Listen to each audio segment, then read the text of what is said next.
This channel does not promote any violent, harmful, or illegal activities. All content provided by this channel is meant for an educational purpose only. আর এই মুহূর্তে নজর রাখতে হচ্ছে Kalyani GNM হাসপাতালের দিকে। কুলতলির তিলোত্তমার ময়না তদন্ত হচ্ছে সেখানে। কাটাপুকুর মর্গ থেকে আজকে সকালেই দেহ কল্যাণী জেএনএম হাসপাতালে নিয়ে যাওয়া হয়। ময়না তদন্ত করবেন কল্যাণী এইমসের বিশেষজ্ঞরা। টিভি9 বাংলায় প্রথম জানায় কল্যাণী জেএনএম এ হবে ময়না তদন্ত।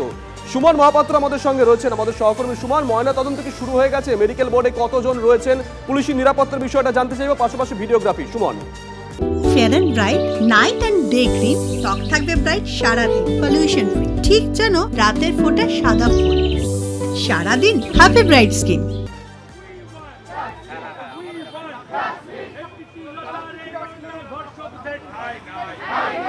আর দেখো, ভিডিওগ্রাফি হবে এবং বাবা মা চাইলে ভার্চুয়ালি দেখতে পারবেন এই ময়না তদন্ত প্রক্রিয়া, যা ইতিমধ্যেই শুরু হয়ে গিয়েছে। তোমাকে বলে রাখি, কল্যাণীর যে জেএনএম হাসপাতাল, সেই হাসপাতালের বাইরে কিন্তু ইতিমধ্যেই বিক্ষোভ দেখাতে শুরু করেছে এসএফআই, ডিওএফআই এবং আইএসএফ। তার সাথে সাথে ময়না তদন্তের প্রক্রিয়াও চলছে এবং শুধু এই বাম ছাত্র যুবরা তারা যে বিক্ষোভ দেখাচ্ছে তা নয়, তার সাথে খোদ বিজেপি বিধায়ক অম্বিকা রয় তিনি চলে এসেছেন গেটে বসে আছেন। আমি একটু কথা বলার চেষ্টা করব। এর আগে আমরা দেখছিলাম কাঁটাপুকুর মর্গে আপনাদের কর্মীরা বিক্ষোভ দেখাতে গেছিলেন, তাদের বিরুদ্ধে এফআইআর হয়েছে। আপনারা কেন বিক্ষোভ দেখাচ্ছে? এই কারণে, কারণ বিক্ষোভ দেখানোটাই এই সময় স্বাভাবিক।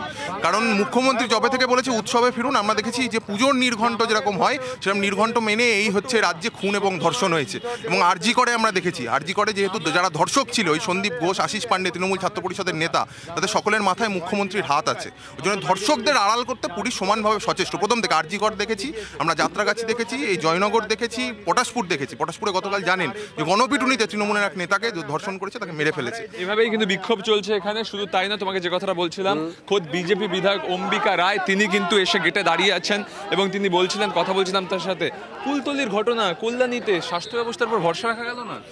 স্বাস্থ্য ব্যবস্থার প্রতি পশ্চিমবঙ্গের জনগণের ভরসা নেই।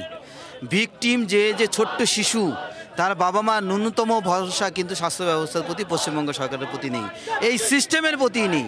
আর সেই জন্যে আজকে ওখান থেকে এসে এখানে আরজি করে যেমন নাকি সিআইএসএফ সেন্ট্রাল ফোর্সকে ডিপ্লয়মেন্ট করতে হচ্ছে, মহামান্য সুপ্রিম কোর্ট ডিপ্লয়মেন্ট করে দিচ্ছে। কারণ কি এখানকার পুলিশ মেশিনারির প্রতি ভরসা নেই।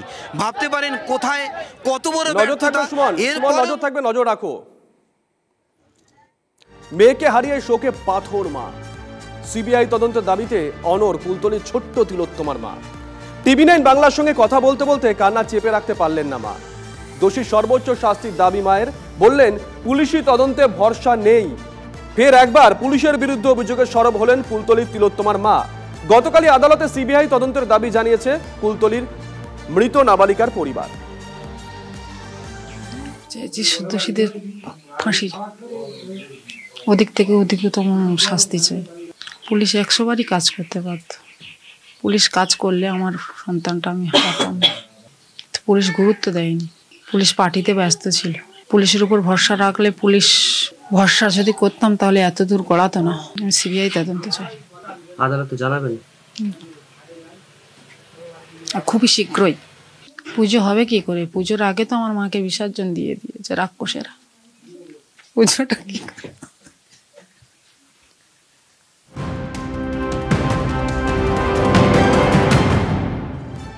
আরজিকর থেকে কুলতলি, একের পর এক নারী নির্যাতনের ঘটনায় উত্তাল গোটা রাজ্য। তাও কি কমছে ধর্ষণ, শ্লীলতাহানির অভিযোগ? এবার অভিযোগ এলো ভাঙড় থেকে। জানলা দিয়ে আপত্তিকর ছবি তুলে ব্ল্যাকমেল, তারপর ভয় দেখিয়ে একাধিকবার ধর্ষণের অভিযোগ প্রতিবেশী যুবকের বিরুদ্ধে। গ্রেপ্তার অভিযুক্ত। ভাঙড়ের গানিরাইটে আতঙ্কে নির্যাতিতা। অভিযোগ, রাতে ঘরের জানলা দিয়ে ছবি তোলে ওই অভিযুক্ত, তারপর সেই ছবি ভাইরাল করে দেওয়ার ভয় দেখিয়ে একাধিকবার ধর্ষণ করা হয়েছে, এমনটাই অভিযোগ। মহিলা স্বামী প্রতিবাদ করলে গলায় ছুরি দিয়ে খুনের হুমকি দেওয়ার অভিযোগ। নির্যাতিতার অভিযোগ, কাউকে জানালে গোটা পরিবারকে খুনের হুমকি দেয় অভিযুক্ত। অভিযুক্তকে গ্রেপ্তার করে তদন্ত শুরু করেছে ভাঙড় থানার পুলিশ। আমার শরীরটা খারাপ ছিল বলে, আমার জানলা দরজা খারাপ ছিল, জানলা দরজাতে আমাকে ভিডিও করে নিয়ে গিয়ে আমাকে ব্ল্যাকমেল করার হুমকি দিয়েছিল, ভয় দেখাতো, খারাপ ধরনের কাজ করার জন্য। আমি বাধ্য হয়ে সেই কাজটা করতে বাধ্য হয়েছি। আমার স্বামীকে মার্ডারের হুমকি দিয়েছিল। থানায় অভিযোগ করেছে? হ্যাঁ, থানায় আমি বলেছি। ওরা তো জানতে পেরেছে এই হয়েছে, মানে সারা পাড়া করে দিচ্ছে। ওর দাদা আমির মোল্লা, তারপর বাপ। আর কোনো রাজনৈতিক দল করে? ওরা করে তো টিএমসি।